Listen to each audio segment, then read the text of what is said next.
Hi hello welcome to online technology tutorials in Telugu HTML ట్యుటోరియల్కి స్వాగతం. ఈ హెచ్టిఎంఎల్ ట్యుటోరియల్లో బాక్స్ మోడల్ గురించి తెలుసుకుందాం. బాక్స్ మోడల్ అంటే ఏంటి? బాక్స్ మోడల్ అనేది ఒక టెక్నిక్ అనుకోవచ్చు సింపుల్గా చెప్పాలంటే. దేనికండి ఇది? హెచ్టిఎంఎల్ ఎలిమెంట్స్ని విజువల్ ఏరియాలో ప్రజెంట్ చేయడానికి ఉపయోగిస్తాం. అంటే ఏ హెచ్టిఎంఎల్ ఎలిమెంట్స్ అండి? అంటే ఏ హెచ్టిఎంఎల్ ట్యాగ్స్ అయితే కంటెంట్ని పర్ఫెక్ట్గా ప్రజెంట్ చేయడానికి ఉపయోగిస్తారో వాటిని బాడీ ట్యాగ్లో ఒక ప్రాపర్ ఆర్డర్లో ప్లేస్ చేయడానికి ఉపయోగిస్తాం.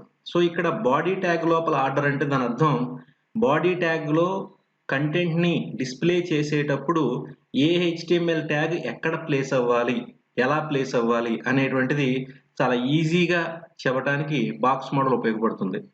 సో కాబట్టి ఇక్కడ సింపుల్గా రాశాను చూడండి. In simple words, box model is a technique used while placing the HTML elements in the visual area, that is in the body tag area.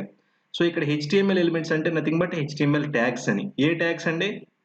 A tags అయితే కంటెంట్ని ప్రజెంట్ చేయడానికి ఉపయోగిస్తారో ఆ HTML ట్యాగ్స్ మెయిన్గా. ఓకే, తర్వాత ఇప్పుడు ఈ HTML elements అన్నిటినీ కూడా బాక్సెస్ అని అనుకోవాల్సి ఉంటుంది. ఓకే, బాక్సెస్ అంటే they are not the real boxes. So అంటే ఏ హెచ్టిఎంఎల్ ట్యాగ్ అయినా సరే, అంటే ఒక పారాగ్రాఫ్ తీసుకోండి, ఒక ఇమేజ్ తీసుకోండి, ఒక హెడ్డింగ్ తీసుకోండి, ఏదైనా సరే మనం బాక్సెస్ అని అనుకోవాలి. ఇలా ఎందుకు అనుకోవాలండి అంటే ఎప్పుడైతే మనం ప్రతి ఎలిమెంట్ని ఒక బాక్స్ అనుకుంటామో అప్పుడు వాటిని ఒక ప్రాపర్ ఆర్డర్లో ప్లేస్ చేయడం చాలా ఈజీ అవుతుంది. అంటే ఫర్ ఎగ్జాంపుల్ మీరు ఒక పెద్ద బాక్స్ తీసుకుని, అంటే ఒక పెద్ద పెట్టి తీసుకుని అందులో రకరకాల వస్తువులు ప్లేస్ చేయాలనుకోండి, అవి ఇర్రెగ్యులర్ షేప్స్తో ఉన్నాయనుకోండి, అప్పుడు వాటన్నిటిని ఒక ఆర్డర్లో ప్లేస్ చేయడం కొంచెం కష్టం. అదే ప్రతి వస్తువుని కూడా ఒక చిన్న చిన్న బాక్సెస్లో ప్లేస్ చేస్తే, ఏదో రెక్టాంగులర్ కానీ స్క్వేర్ కానీ ఏదైనా సరే, ఓకే, అన్నిటినీ ప్రతి వస్తువుని కూడా చిన్న చిన్న బాక్సెస్లో ప్లేస్ చేసి ఆ బాక్సెస్ అన్నిటిని ఒక పెద్ద బాక్స్లో అరేంజ్ చేయాలంటే చాలా ఈజీ. ఎందుకంటే అన్ని ఎలిమెంట్స్ కూడా బాక్స్ షేప్లోనే ఉంటాయి, ఏదో రెక్టాంగిల్ కానీ స్క్వేర్ కానీ. సో కాబట్టి ఇక్కడ ఏమవుతుంది, ఓన్లీ టూ పారామీటర్సే, విడ్త్ హైట్, విడ్త్ హైట్. అంటే ఇర్రెగ్యులర్ షేప్స్ అనేటువంటివి ఉండవు. సో ఇర్రెగ్యులర్ షేప్స్ లేనప్పుడు ఏమవుతుంది, అవన్నీ చాలా ఈజీగా ప్లేస్ చేయొచ్చు. That is very important. So ఇక్కడ ఇంకొక ఇంపార్టెంట్ పాయింట్ ఏంటంటే ఈ పర్టికులర్ మోడల్, బాక్స్ మోడల్ అనేది ఉండటం వల్ల మనకి రెస్పాన్సివ్ వెబ్ డిజైన్ అనేటువంటిది ఇంకా ఈజీ అవుతుంది. రైట్ నౌ ఇప్పుడు ఈ పర్టికులర్ మోడల్లో మనం ఉపయోగించే ప్రాపర్టీస్ ఏంటో చూద్దాం. మెయిన్గా ఇక్కడ ఒక 4 ఇంపార్టెంట్ పాయింట్స్ మనం కన్సిడర్ చేయాలి. ఏంటంటే ఒకటి కంటెంట్. సో కంటెంట్ అంటే ఏంటంటే బాక్స్ మోడల్లో the actual area of the HTML element. అంటే ఇప్పుడు ఒక హెడ్డింగ్ తీసుకున్నాం అనుకోండి, హెడ్డింగ్ ట్యాగ్ లోపల నిజంగా ఉండేటువంటి హెడ్డింగ్ ఉంటుంది చూసారు, హెడ్డింగ్ టెక్స్ట్, అది ద యాక్చువల్ కంటెంట్. ఇప్పుడు ఇమేజ్ ట్యాగ్ తీసుకున్నాం అనుకోండి, ఇమేజ్ ట్యాగ్ లోపల ఉండేటువంటి ఇమేజ్ ఏదైతే ఉందో ద యాక్చువల్ కంటెంట్. అదే ఒక పారాగ్రాఫ్ తీసుకున్నాం అనుకోండి, పారాగ్రాఫ్ లోపల ఉండేటువంటి టెక్స్ట్, ఆ పారాగ్రాఫ్ టెక్స్ట్, అది దాని యొక్క ఒరిజినల్ కంటెంట్. సో ఇక్కడ content is very important. Next ఆ కంటెంట్ చుట్టూ ఉండేటువంటి ఏరియా, దాన్ని ప్యాడింగ్ అంటారు. So the area attached around the content, అంటే కంటెంట్కి 4 వైపులా అటాచ్ చేయబడి ఉన్నటువంటి ఏరియాని ప్యాడింగ్ అంటారు. That is next. తర్వాత బార్డర్. ఇప్పుడు కంటెంట్ చుట్టూ ప్యాడింగ్ ఏరియా చుట్టూ బార్డర్ ఉంటుంది. నెక్స్ట్ బార్డర్ చుట్టూ ఉండేటువంటిది మార్జిన్. నా ఇక్కడ మనం కంటెంట్ ఎప్పుడైనా సరే ఇనీషియల్గా ఏం చేస్తామంటే ఒక ట్యాగ్ తీసుకున్నప్పుడు దానికి కంటెంట్ స్పెసిఫై చేస్తాం. ప్యాడింగ్ కానీ బార్డర్ కానీ మార్జిన్ కానీ మనం స్పెసిఫై చేయం. ఎప్పుడైతే మనం కంటెంట్కి ప్యాడింగ్, బార్డరు, మార్జిన్ ఇవి స్పెసిఫై చేయమో, ఓకే, అంటే ఒక ట్యాగ్కి కంటెంట్ స్పెసిఫై చేసి ప్యాడింగ్ కానీ బార్డర్ కానీ మార్జిన్ కానీ స్పెసిఫై చేయమో అప్పుడు ఆ మూడు కూడా జీరోనే. దట్ ఈస్ అంటే ఆ మూడు లేనట్టే. ఓకే, అంటే ఉన్నా సరే అవి లేనట్టే. That is the important point. అంటే నథింగ్ బట్ సింప్లీ దాన్ని ఏమనుకోవచ్చు, మనం ఎంటీ అని అనుకోవచ్చు. అంటే padding is empty, border empty and margin కూడా ఎంటీ అనుకోవచ్చు. ఎంటీ అనుకోండి, జీరో అనుకోండి, లేదా నథింగ్ అనుకోండి, ఎట్లయినా అనుకోవచ్చు. ఓకే, సో అంటే ఓన్లీ కంటెంట్ మాత్రమే మీకు కంటికి కనిపిస్తుంది. నా ఇప్పుడు ఈ పాయింట్స్ అర్థం అవటం కోసం మనం ఏం చేద్దామంటే, అంటే మిగతా పాయింట్స్ కూడా చెప్తాను, బట్ ఒక ఎగ్జాంపుల్ చేస్తూ మనం చెప్పుకుందాం. నా మీరేం చేస్తారంటే ఈ పర్టికులర్ బాక్స్ మోడల్ని మనం 2-3 ఎగ్జాంపుల్స్ ద్వారా చెప్పుకోవచ్చు. నా ఒక ఎంటీ హెచ్టిఎంఎల్ పేజ్ తీసుకుని ఆ ఆ ఎంటీ హెచ్టిఎంఎల్ పేజ్లో నేను ఒక డివ్ ట్యాగ్ తీసుకుంటాను. డివ్ ట్యాగ్ అంటే మన కంటైనర్ ట్యాగ్ అని చెప్పాం. ఆల్రెడీ ఈ పర్టికులర్ సెషన్‌కి ముందున్నటువంటి సెషన్‌లో మనం ఒక డిఫరెంట్ డివ్ ట్యాగ్స్ తీసుకుంటూ ఒక ఎగ్జాంపుల్ చేయటం జరిగింది. ఓకే అండి.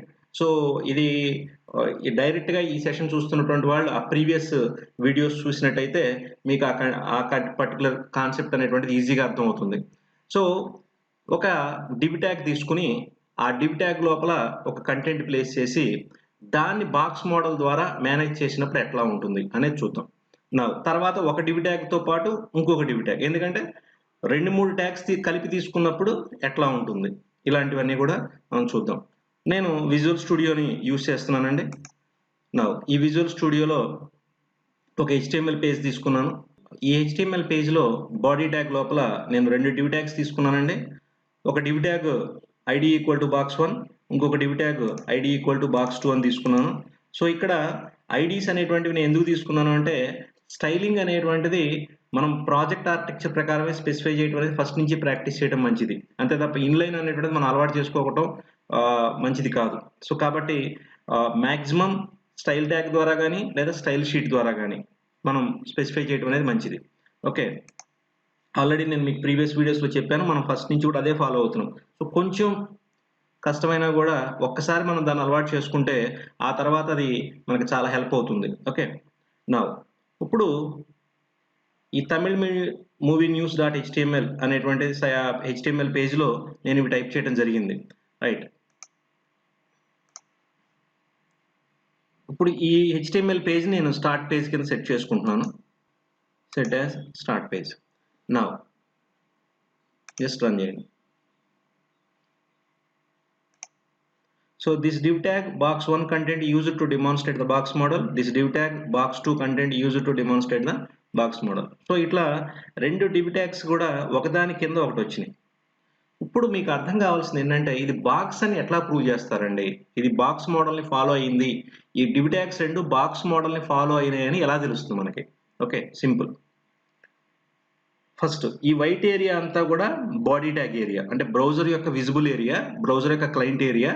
దీన్ని మనం బాడీ ట్యాగ్ ద్వారా కంట్రోల్ చేస్తాం. కాబట్టి ఇది ఫస్ట్ ఇది బాడీ ట్యాగ్ ద్వారా కంట్రోల్ అవుతుందో మనకు ఎలా తెలుస్తుంది? ఒక పని చేద్దాం. మన యొక్క కోడింగ్‌లో స్టైలింగ్‌లో ఏం చేద్దామంటే బాడీకి బ్యాక్‌గ్రౌండ్ కలర్ ఇద్దాం. అప్పుడు ఏమవుతుందండి?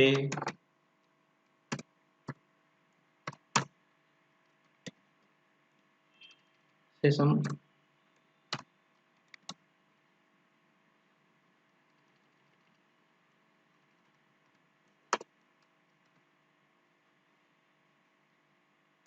సేవ్.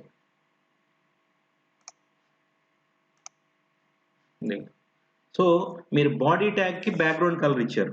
సో బాడీ ట్యాగ్ యొక్క బ్యాక్‌గ్రౌండ్ మొత్తం ఈ డార్క్ కలర్‌లోకి మారింది. సో ఈ కలర్ మారింది బాడీ ట్యాగ్‌కి అంటే ఈ మొత్తం పర్టిక్యులర్ ఈ కలర్ ఉన్నటువంటి ఏరియా మొత్తాన్ని విజువల్ ఏరియా మొత్తాన్ని మనం బాడీ ట్యాగ్ ద్వారా కంట్రోల్ చేస్తున్నట్టే కదండీ. సో అది కన్ఫర్మ్ చేసుకున్నాం ఫస్ట్. తర్వాత ఈ డివ్ ట్యాగ్ 1, డివ్ ట్యాగ్ 2 అంటే ఈ డివ్ ట్యాగ్ ఈ 2 డివ్ ట్యాగ్స్ కూడా బాక్స్ మోడల్‌ని ఫాలో అవుతున్నాయని ఎలా తెలుస్తుంది?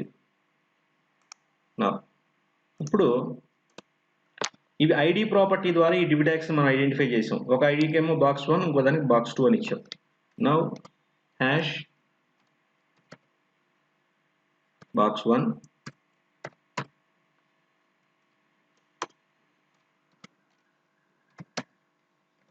హ్యాష్ box2 ఇలా 2 ట్యాగ్స్ తీసుకోండి. ఈ 2 ట్యాగ్స్‌కి కూడా నేను ఇప్పుడు స్టైలింగ్ చెప్తున్నాను. ఇప్పుడు వీటికి కూడా బ్యాక్‌గ్రౌండ్ కలర్ ఇవ్వండి.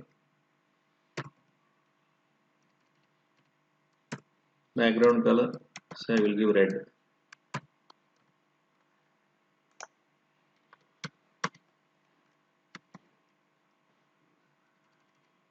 Background colour so I will give blue.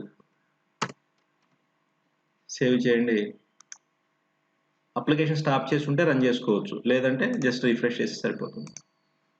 See, this is. So the first div tag occupied a rectangular area. అది ఎలా తెలిసింది? దాని యొక్క బ్యాక్‌గ్రౌండ్ కలర్ చూడండి రెడ్ ఉంది. రైట్. నెక్స్ట్ రెండో డివ్ ట్యాగ్ కూడా ఒక రెక్టాంగులర్ ఏరియాని ఆక్యుపై చేసింది. ఓకే అండి. అది ఎలా తెలిసింది మనకి? దాని యొక్క బ్యాక్‌గ్రౌండ్ కలర్ బ్లూ కలర్ ఇచ్చాం. సో ఈ blue colour red colour areas ఎంత ఏరియా అయితే ఆక్యుపై చేసినాయో ఆ ఏరియా అంతా కూడా div tag id box 1, div tag area box 2. div tag id box 2 ఏమో blue colour, div tag id box 1 red colour. నా ఇప్పుడు మనకి బాక్స్ మోడల్ అప్లై అయిందనడానికి ఫస్ట్ ప్రూఫ్ ఇది.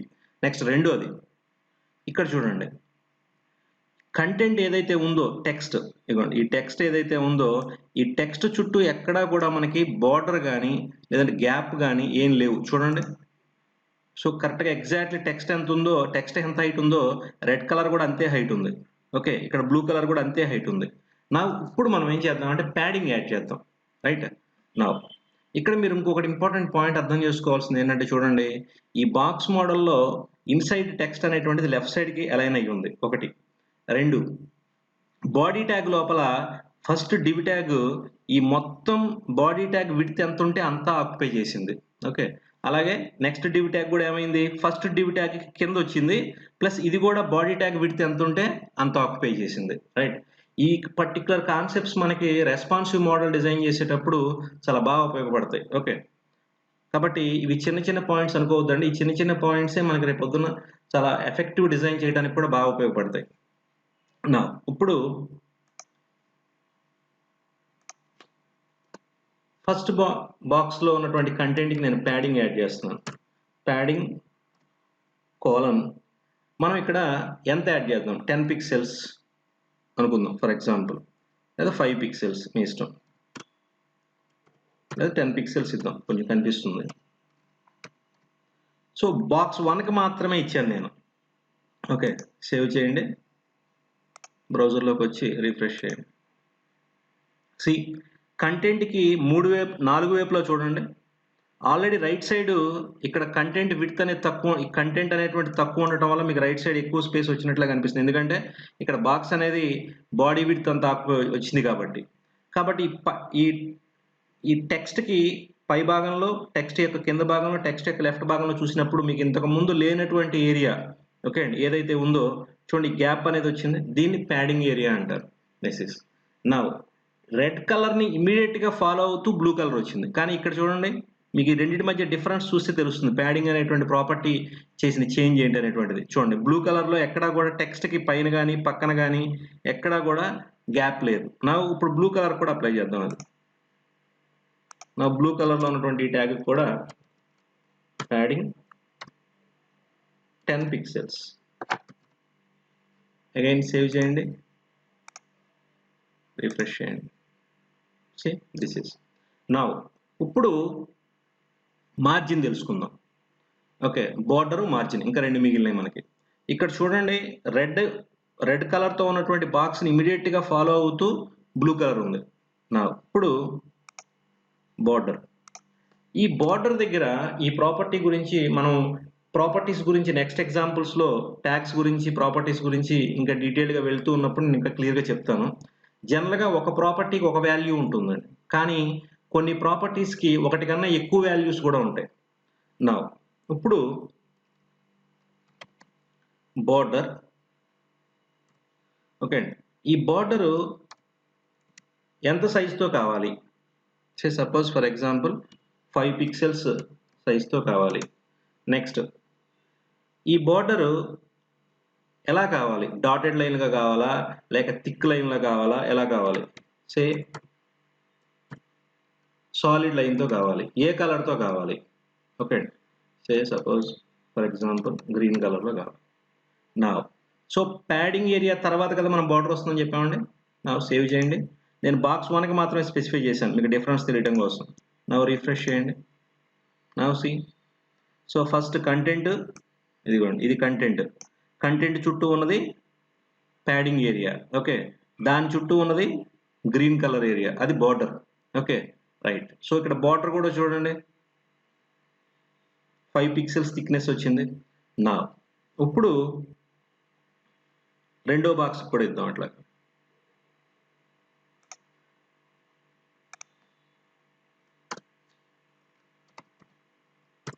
బార్డర్ అగైన్ ఇది కూడా ఒక 5 పిక్సెల్స్ ఇవ్వండి, తర్వాత సాలిడ్ ఇవ్వండి,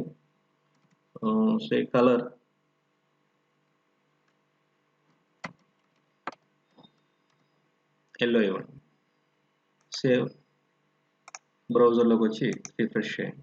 see this is. So 2 div tags, ఒక దాని బ్యాక్గ్రౌండ్ కలర్ రెడ్ ఇచ్చాం, రెండో దాని బ్యాక్గ్రౌండ్ కలర్ బ్లూ ఇచ్చాం. దానివల్ల అవి ఆక్యుపై చేసినటువంటి స్పేస్ మనం తెలుసుకోవాలి. అవి ఎలా ఉందండి ఆ స్పేస్? Rectangular area. ఓకే, అంటే బాక్సే కదా. రైట్. నెక్స్ట్, దాంట్లో ఉన్న కంటెంట్కి ప్యాడింగ్ ఇచ్చాం కాబట్టి ఇక్కడ మీకు కంటెంట్ చుట్టూ కూడా స్పేస్ అనేది వచ్చింది. నా దాని చుట్టూ బార్డర్ ఇచ్చాం. లో ఉన్న కంటెంట్కి ప్యాడింగ్, బార్డర్ ఈ రెండు అసైన్ చేయడం జరిగింది. ఇవి ఎలా అసైన్ అయినాయండి చూడండి, 4 వైపులా. That is very important. Okay, కంటెంట్కి 4 వైపులా ఇవి అప్లై అవుతున్నాయి. రైట్. నెక్స్ట్, ఎందుకంటే top, bottom, left, right, this is very important అండి. సో కాబట్టి ఇప్పుడు మార్జిన్ చూద్దాం.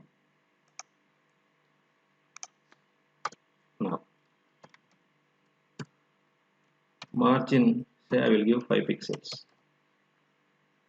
ఓన్లీ బాక్స్ 1కి అప్లై చేశానండి ఇక్కడ. సో ఇప్పుడు చూడండి, మీకు జాగ్రత్తగా ఈ డిఫరెన్స్ అబ్జర్వ్ చేయండి. ఈ బ్లూ కలర్ డివ్ ట్యాగ్ ఏదైతే ఉందో దానికి ఇంతకు ముందు రెడ్ కలర్ని ఫాలో అవుతూ ఇమీడియట్గా బ్లూ కలర్ ఉండేది. బట్ ఇప్పుడు ఈ రెండింటి మధ్య గ్యాప్ వచ్చింది చూడండి, స్లైట్ గ్యాప్ వచ్చింది.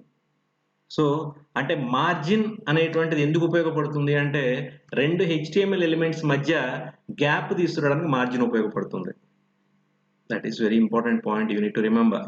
సపోజ్ నేను మళ్ళీ ఇంకొకసారి ఆ మార్జిన్ పెంచుతాను చూడండి, అప్పుడు ఇంకా మీకు ఈజీగా ఉంటుంది. సపోజ్ నేను మార్జిన్ ఇప్పుడు పైదానికి 50 పిక్సెల్స్ ఇచ్చాను అనుకోండి,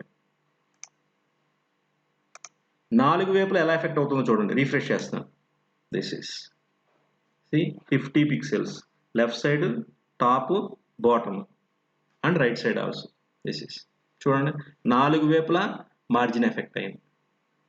సో కాబట్టి ఇప్పుడు కంటెంట్ చుట్టూ ప్యాడింగ్, అలాగే బార్డర్ అండ్ మార్జిన్ మూడు కూడా ఆ పర్టికులర్ కంటెంట్కి 4 వైపులా ఎఫెక్ట్ అవుతాయి బై డిఫాల్ట్ అనేది చాలా ఇంపార్టెంట్. ఇందులో బార్డర్కి కంటెంట్కి మధ్య గ్యాప్ తీసుకురావాలంటే మనం ప్యాడింగ్ను ఉపయోగించుకోవాలి. ఓకే అండి.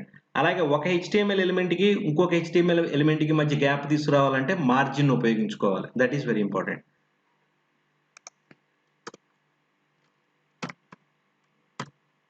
సపోజ్ నేను కింద దానికి కూడా మార్జిన్ 50 పిక్సెల్స్ ఇచ్చాను అనుకోండి, సేవ్.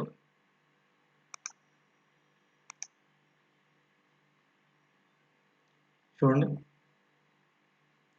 ఆటోమేటిక్గా ఇక్కడ కూడా మీకు గ్యాప్ వచ్చింది. రైట్. సో ఈ విధంగా మనకి గ్యాప్ అనేటువంటిది ఈ రెండు ట్యాగ్స్ మధ్య విజువల్గా వచ్చేటువంటి డిఫరెన్స్ని అబ్జర్వ్ చేస్తూ తెలుసుకోవచ్చు. ఇప్పుడు మీరు ఒక్కొక్క ప్రాపర్టీని రిమూవ్ చేస్తూ చూద్దాం. మళ్ళీ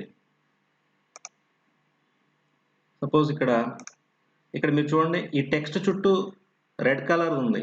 ఓకే అండి. బార్డర్కి టెక్స్ట్కి మధ్యలో గ్యాప్ ఉంది, అవునండి. ఇప్పుడు ఈ గ్యాప్ దేని వల్ల వచ్చింది? ప్యాడింగ్ ద్వారా వచ్చింది. నిజమేనా? ఇంకొకసారి చెక్ చేసుకుందాం జస్ట్. ఓకే, సపోజ్ నేను ఇక్కడ ప్యాడింగ్ 0 పిక్సెల్స్ పెట్టాను అనుకోండి.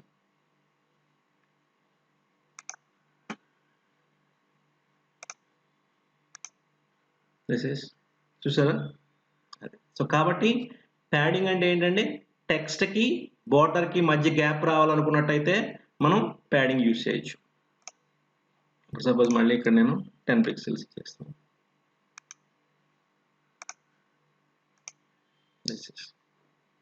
ఓకే, సో ఇది box model. If you like this video, please like, share and subscribe our channel OTTIT and visit our blog ottit.net. Thank you for watching.